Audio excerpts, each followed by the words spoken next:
Good morning, dear students. Today I am going to discuss you liberalism, its basic tenets and its different kinds.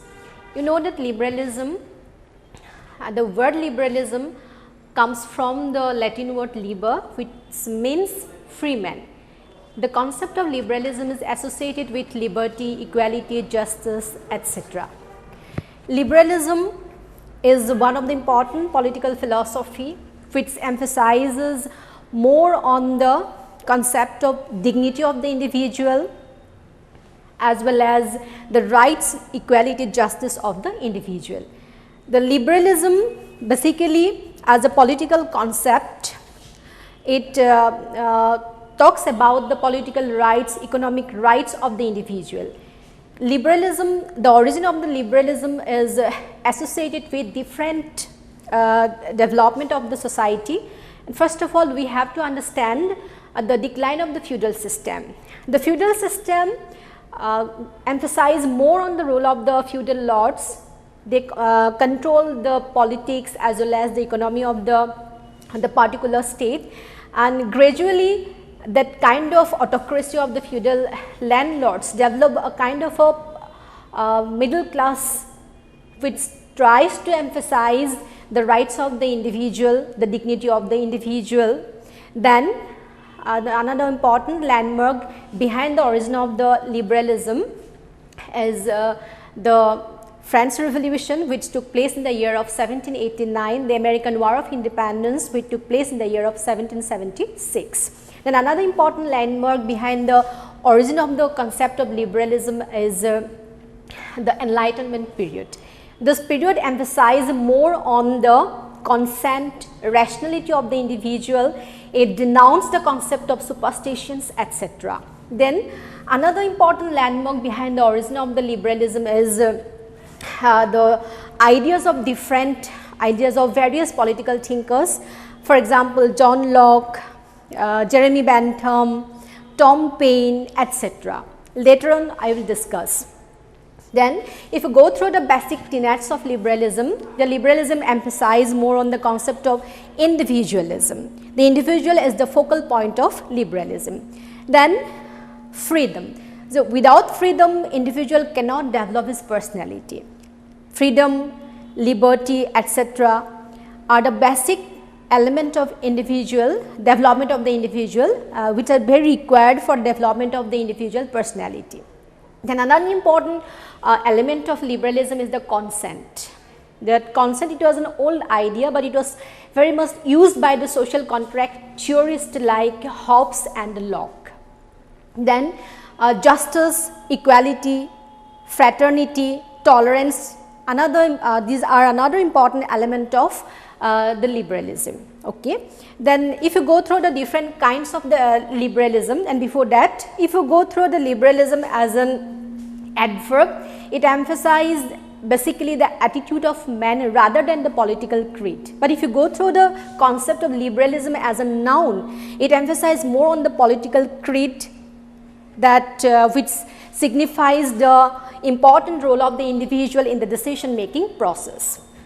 Then the different kinds of the liberalism. Liberalism can be divided into three parts. Okay. The first one is the classical liberalism.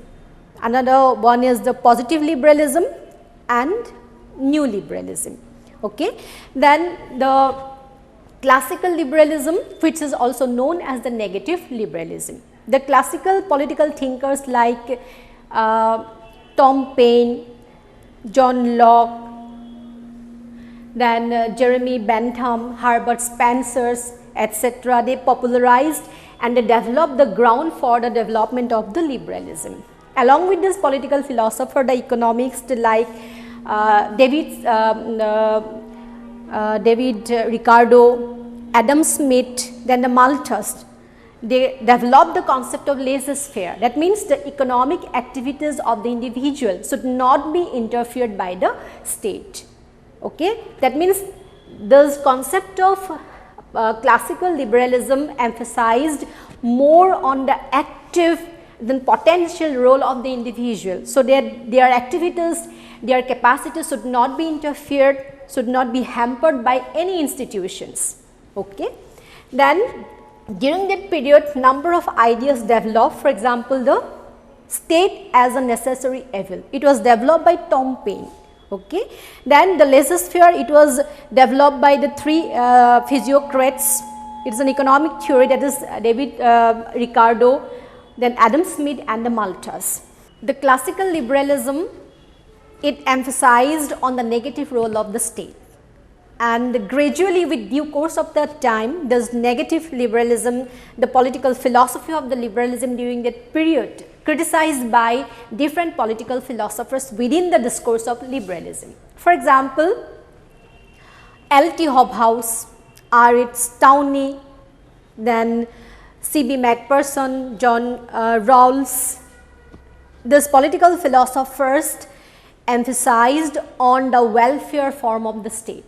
They considered that without the interference of the state, individual cannot develop their personality. For the fullest development of the human personality, for maintaining decorum within the society, state is necessary. So, the concept of welfare state came into existence, and that is why this modern liberalism is also known as the positive liberalism. But this positive liberalism, it was criticized again by the political philosophers of liberalism, and new form of liberalism came into existence, which is known as the new liberalism. And new liberalism, it is nothing but the revival of the classical liberalism, which emphasized on the negative role of the state.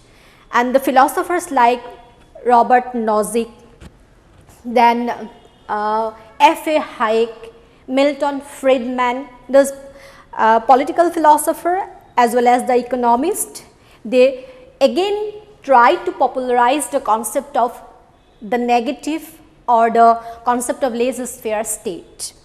Okay. And this new liberalism emphasized on the concept of new state as a night watchman state. That state is required, but only for the maintenance of the law and the order, but otherwise state is not required, because the liberalism emphasized on the concept of rationality. If you go through the philosophers, those who support the concept of liberalism, they consider that human being, they have the rational capacity, they have the reasoning, and they know how to develop their personality, how to develop their activities. So, for monitoring their activities, for interference, for monitoring their activities, they do not need any kind of interference from the side of the state or any other political institution. So, liberalism as a political philosophy, it emphasized on the positive role of the state, it emphasized the dignity of the individual. That means it is more about the concept of individualism. So, the liberalism, again if you go through the whole concept of the liberalism, that if you, someone asks you the question which government is more popular in the 21st century, automatically the answer is the liberal democracy. Why?